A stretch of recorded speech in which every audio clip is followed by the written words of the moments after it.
అస్సలాము అలైకుం రహమతుల్లాహి వబరకాతు. ఇప్పుడైతే మదీనాకైతే స్టార్ట్ అయిపోయాము. నేను మా అన్నకైతే యాకూబ్ అన్న ఎక్కువ కనెక్ట్ అయిపోయాడు. అది వాళ్ళది గొప్ప ఫ్రెండ్షిప్ అన్నమాట. ఇంకా మా బస్ అయితే వచ్చేసింది. ఫస్ట్ బస్ లో పెట్టడమే మా లగేజ్ తో స్టార్ట్ చేసాం బస్ లో. ఇంకా ఫైనల్ గా అయితే మాకు సీట్ అయితే దొరికేసింది. చాలా మంది అయితే ఉన్నారు, సీట్ దొరకదని ఫీల్ అయిపోయాను. సీట్ అయితే దొరికేసింది అల్హమ్దులిల్లా. మా యాకూబ్ అన్న అయితే నాతో కాసేపు ఆడుకున్నాడు. నువ్వు వైరల్ అయిపోతావు నాతో వీడియో తీయగానే. దొరికిందే సన్ అన్నట్టుగా అన్న మీద ఫోకస్ చేయడం అయితే మొదలు పెట్టాను. అన్న అయితే బాగా నిద్రపోతున్నాడు. ఆ కనిపించేదే ఆశా మజీద్. అక్కడైతే నైట్ నమాజ్ చదువుకొని మా ఉమ్రా అయితే కానిచ్చేసాం అల్హమ్దులిల్లా.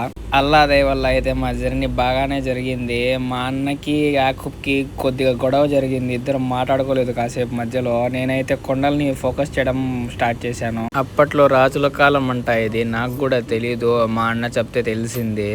నేనైతే ఒక్కొక్కటి యూట్యూబ్లో కొట్టి తెలుసుకుంటున్నాను. అల్హమ్దులిల్లా మేమైతే మదీనాకైతే స్టార్ట్ అయిపోయాము. మదీనా చూడండి ఎంత ప్రశాంతంగా ఎంత బాగుందో. ఫస్ట్ టైం మా పావురాలకి ఫుడ్ పెట్టడం. నాకు పావురాలకి ఫుడ్ పెట్టడం తెలియదు, కానీ నేను ఫుడ్ పెడుతున్నాను. ఎలా పెట్టాలో కూడా తెలియదు. నేనైతే దగ్గరగా పెట్టాను. ఇంకా అలా అషర్ నమాజ్ చదువుకొని అయితే మేమైతే ఒక పవిత్రమైన చోటుకైతే బయలుదేరిపోయాము. ఇంకా మేము వెళ్ళే చోట అయితే జన్నతుల్ బకీ అన్నమాట.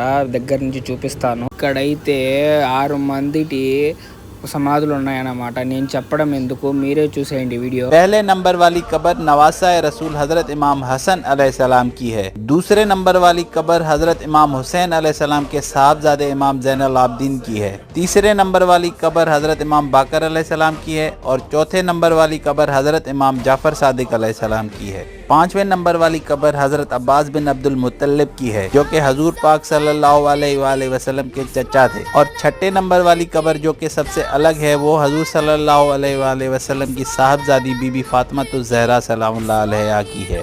నేను ఎందుకు చెప్పలేదంటే సడన్గా స్పెల్లింగ్ మిస్టేక్స్ వచ్చేసి ఆడేసుకుంటారు మన వాళ్ళ గురించి తెలిసిందే కదా. ట్రోల్స్ ఎప్పుడెప్పుడు చేద్దామా అనుకొని ఉంటారు అందరూ. ఇంకా మగరీబ్ నమాజ్ 1 అవర్ ఉంది అనగానే ముందే తెచ్చి మా అన్న కూర్చోపెట్టేశాడు. మళ్ళీ ప్లేస్ దొరకదు రోజా పెట్టడానికని. ఇవి ఓపెన్ అయ్యేది మంచి ఎండ్ ఉన్నప్పుడు ఓపెన్ అవుతాయంట.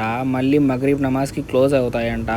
ఒక హజరత్ చెప్పారు. ఆ హజరత్ వినింది చెప్పి నేను మీకు డబ్బింగ్ చేస్తున్నాను. ఇంకా నమాజ్ చదువుకొని అయితే ప్రతి వాళ్ళకైతే ఖజూర్లు అవి తీసేసుకున్నాము. మా యాకూబ్ అన్న అయితే ఖజూర్లు అయితే బాగున్నాయి భయ్యా అని 5-6 లాగేశాడు గమ్మన ఫ్రీగా. యాకూబ్ అన్నకి సలాం అలైకుం. ఇంకా వెళ్ళేటప్పుడు అయితే అదే మన మార్నింగ్ అయితే మా సార్ అయితే షెడ్యూల్ ఫినిష్ చేసి గ్రూప్లో పెట్టాడు. 12 days నీకు హాలిడే, బాగా ఎంజాయ్ చేసుకోపో అని. మా సార్కి కూడా దువా చేశాను. మా సార్కి ఏమని దువా చేశానంటే, మా సార్కి పెళ్ళయిందో లేదో ఇంకో పెళ్ళైనా అవ్వాలి మా సార్కి అని దువా చేశాను.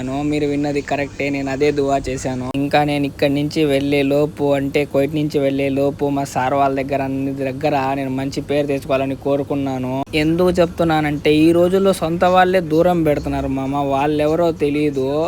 వాళ్ళు అయితే మమ్మల్ని చాలా బాగా దగ్గర చేసుకున్నారు. మా సార్ వాళ్ళు అయితే ఒకే మాట అంటారు ప్రేమగా, నువ్వు నా తమ్ముడు లాంటోడివిరా, నువ్వు నా తమ్ముడు లాంటోడివిరా అంటారు. ఎంతమంది సార్లు ఉన్నారు, అందరూ సార్లు అదే మాట, నువ్వు నా తమ్ముడు లాంటోడివిరా అంటాడు. ఆ మాట ఎంతమంది ఉన్నా కానీ మా ఫ్యామిలీలో ఎవ్వరు ఆ మాట అనలేదు.